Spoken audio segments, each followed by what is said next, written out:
তোমরা গেরিনাকে মানে free fire কে বাংলাদেশ থেকে উধাও করে দিতে পারবা? এটা কি তোমাদের ধারণা? তাহলে মনে হয় যে তোমরা বোকার স্বর্গে বসবাস করছো। কেইনের কিচ্ছু যায় আসে না।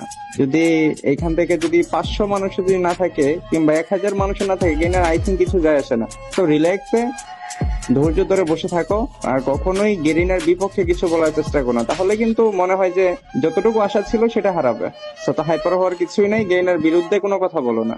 আন্দোলন করলে 500-1000 কেন করব? পুরো ফ্রি ফায়ার কমিউনিটির প্লেয়াররা আন্দোলন করব, তখন ঠেলা কেমনে সামনাও আমরাও দেখবো। এই সময় তোমার কিছু যায় না আসলেও গেরিনা ঠিকই যায় আসবে। যেই কাজটা তোমাদের বিবেস প্লেয়ারদের করার কথা ছিল সেই কাজটা আমরা পাবলিকরা করতেছি, সেইখানেও তোমাদের চুলকানি। যতদিন পর্যন্ত নতুন কন্টেন্ট ক্রিয়েটরদের ভিভাস না দেওয়া হবে, ফ্রি ফায়ার থেকে হ্যাকার রিমুভ না করা হবে, ততদিন পর্যন্ত আন্দোলন চলতে থাকবে। তো গাইস, তোমাদের এখন একটাই কাজ, গেরিনার যত অফিসিয়াল সাইট আছে, এমনকি যত বিবেস প্লেয়ার আছে, তাদের ভিডিওর কমেন্ট বক্সে একটাই কমেন্ট আমরা দেখতে চাই, #remove hacker।